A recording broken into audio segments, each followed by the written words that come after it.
Já, góður fundarstjóri og allir fundargestir. Takk fyrir að bjóða ráðgjafarþjónustunni að vera með ykkur hérna í dag.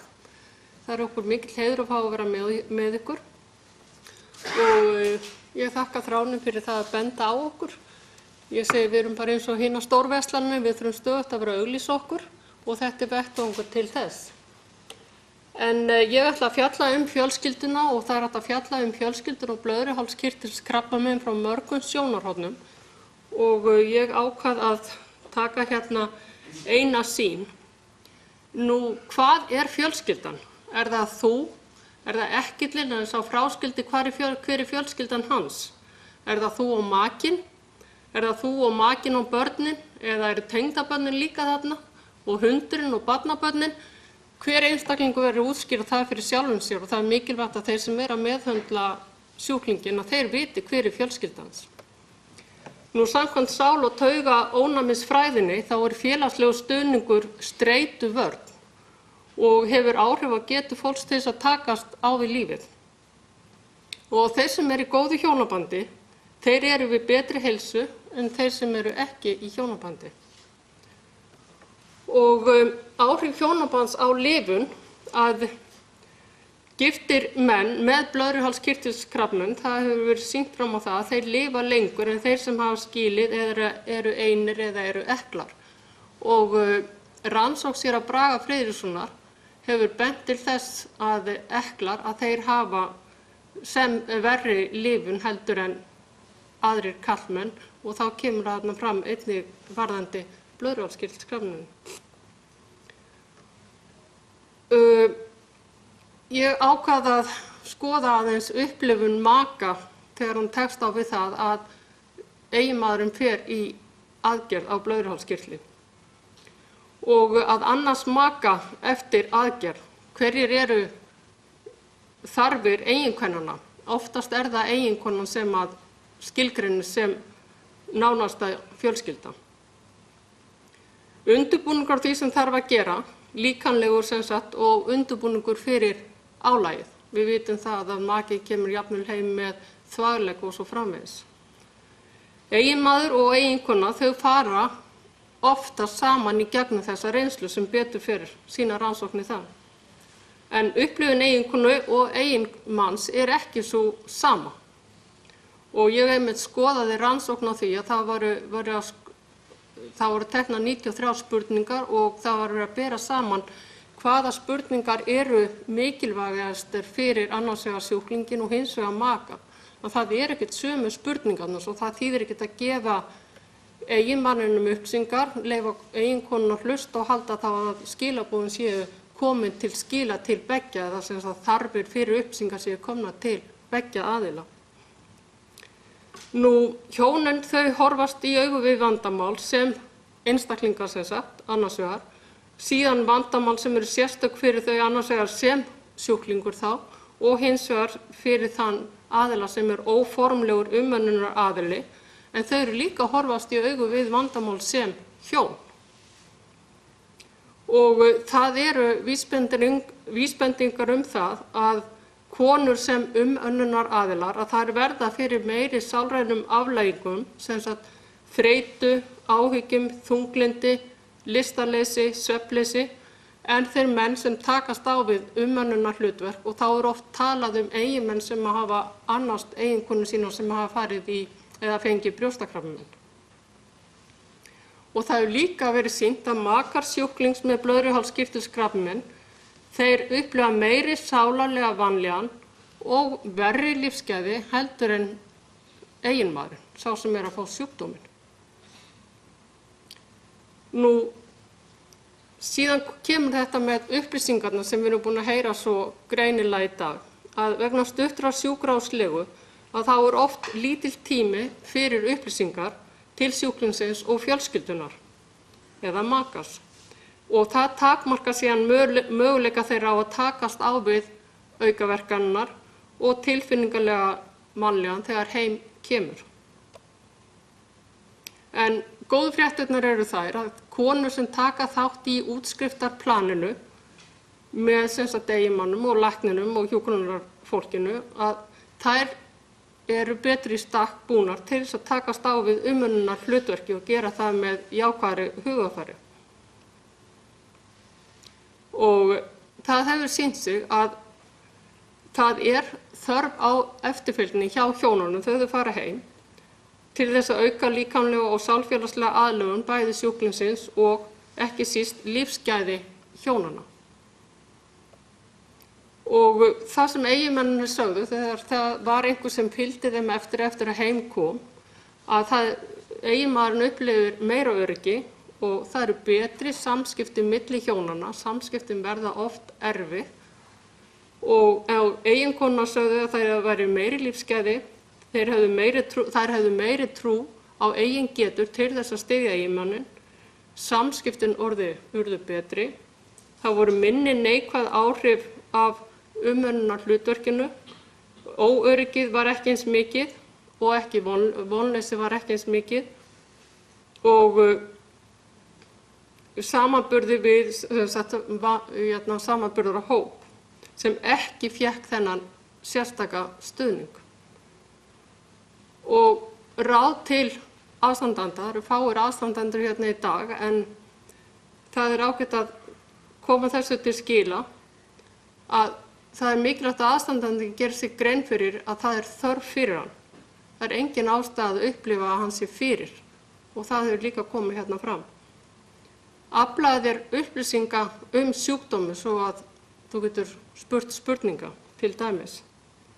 Og ekki gleyma því að við hefum mismunandi þarfir fyrir upplýsingar og það óhætt að spyrja þeirra spurninga sem aðstandandinn vill spyrja. Og ekki taka ákvarðanir fyrir þann sem veikur og það hafa einmitt líka rannsóknir sýnt að stundum vilja eiginmennar konurnar taka ákvörðunina en þær vilja ekki taka ákvörðunina því þær vilja ekki bera ábyrgð á aukaverkunum en þær upplifa að þær eru þarna til að styðja eiginmanninn og hlusta og einmitt að ræða við hann hvaða möguleikar eru í stöðunni. Talið saman þarfir hvers og eins ykkar, þær eru ekki þær sömu. Og það til dæmis kom fram í rannsóknum að eiginkonur leggja meiri áherslu á það að maðurinn fari í aðgerð og hann sé þá lifandi en eiginmaðurinn hefur meiri áhyggjur af kyngetunni. Deilið ábyrgðina á praktískum hlutum, það á ekkert að vera þannig að aðstandandinn fari að gera allt á heimilinu. Það hægt að ræða það hver geti gert hvað og hver ber ábyrgð á hverju. Ekki gera ómanneskjulegar kröfur til því. En það vill stundum verða þannig hjá aðstandendum. Og þó að þú missir þolinmæðina, vertu á góðu við þig. Haltu áfram, ekki gefast upp. Þetta þolinmæðisverk að vera aðstandandi. Það mikið álag að vera aðstandandi. Maður getur næstum ekki fundið stað fyrir sjálfan sig. Og það fylgir því líka einmanaleiki að vera aðstandandi. Sá veiki, hann hverfur næstu því inn í sjúkdóminn. Takk fyrir.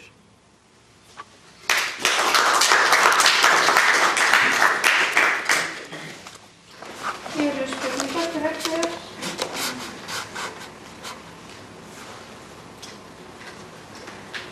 Hvaða þjónustu býður ráðgjafarþjónusta aðstandendum sem þegar viðkomandi sjúklingur hefur verið greindur? Við bjóðum í viðtal. Annarkvæmt fjölskyldunni, hjónum eða einstaklingnum. Því miður eru ekki margir að koma til okkur eftir að hafa greindir, en við höfum samt fengið hjón til okkar og þá sést bara að þá geta þau einmitt hugsað, þau hafa tíma til að hugsa að því að þeir eru búin að fá upplýsingar og þau fara í gegnum upplýsingarnar aftur og það er einmitt mjög gaman að segja fólk segja, já nú ég búin að fatta þetta, ég veit hvað ég vil. Og eiginkona segir, heyrðu, þú aldrei sagt þetta áður, það var akkurat þetta sem ég vildi heyra. Að það verður meira, hægt að fara í gegnum ferlið á annan hátt eða fyrir utan spítalann. Svo við leggjum áherslu á viðtöl, en síðan það líka fræðsla og það eru námskeið og hitta aðra, að mynda tengsl. Og síðan höfum við líka haft góð samband við læknana svo að við leitum upplýsingar til þeirra. Erum í samstarfi við þá eins og hægt er. Já, fleiri spurningar? í deiglunni að það sé meiri samvinna milli lækna og ráðgjafarþjónustunnar, það verður bara ferli, okkur við fyrir vita til læknis og svo bara næsta skref daginn eftir það er búið bókað í viðbyrðinu. Við leitum eftir upplýsingum, samstarfi við þagfræðilæknana einmitt í þessum skyni og við erum ekkert búin að gefast upp, við vonum að kannski að Guðmundur vilji svara því að áhuginn fyrir hendi en þetta bara ferli og breytt viðhorf og svo framvegis. Þetta bara eitthvað sem tekur tíma. Við vissum ekki af okkur þegar ég greindi, sko. Nei. Ekki hugmyndum. Nei. Nei, þess vegna segi við erum með svo stór verslanir, við þurfum stöðugt að vera í fjölmiðlum og koma okkur að. Það vita allir að Bónus til en þeir auglýsa ekki heila opnun, þeir auglýsa báðum síðum. Og það vita allir að þeir eru að selja kjöt og fisk og það bara svipað með okkur, það er gullfisk að minna, það er að minna á og þess vegna erum við líka að tala okkur þannig að vinur getur sagt vinur, einhver sem fréttir af einhverjum og fólk getur bent á, ég nú heyrt að væri ráðgjafarþjónusta, prófaði það. Svo við erum ekki bara að tala okkur fyrir þá sem greinast og aðstandendur heldur að koma orðun áfram. En líka þetta verður svo stórt skref fyrir fólk að fara að sjálf það verður að vera bara eins og það sé banta tíma að lækna og svo í kjölfarið er þetta viðtal og það er svona fyrir fólk en þetta sem hann er einu líka. Já, það er óskastaðan að það væri þannig að fólki vissi og hefði þá val. Það vissi að það væri ráðgjafarþjónusta og einmitt eins og segir það er mjög mikilvægt að sé opið flæði á milli þannig að allir sé að tala saman tungumálið og segja saman hlutina þannig að það bara rugli ekki fólk. Það eru upplýsingar sem það fá. En einmitt að geta setið svona afslappaður og gefa sér tíma og nú ef það eru bara spurningar sem ekki fá að svara þá leitum við bara að svara í þeim. Við þurfum að koma svona gátlista, það kom líka fram hjá þér og ekki Þráinn að það væri bara svona auðvitað sem og þar væri einn kassi væri þetta og kannski getum við sem félagi eða einhvern veginn bara reynda að koma því á og þar væri PSA-gildið fyllt inn í hvern skiptu eitthvað svoleiðis, það væri að maður hefði eitthvað bara eins og þegar maður býr í skoðun sko. Það er svolítið furðulegt að við fáum þetta miklu meira upplýsingar og miklu meira nákvæmni í annars bílinn heldur okkur. Já, ég skrifaði einmitt grein í Fréttablaðið þar sem ég einmitt gerði þennan samanburð. Já. Sko, getum við ekki komið upp samstarfið það að hanna yfirblað sem væri bara, það sem væri bara að tikka við það sem það þyrfti að gera svona gátlista. Það er með að það er ráðgjafarþjónustan bara einn þáttur. Já. Þegar ástæði til að menn fari sérstaklega ef þetta upphafi beiningar að sé bara eða við breyta stígunum og svo. Já, það væri þetta mjög æskilegt. Gæðamál Landspítalans.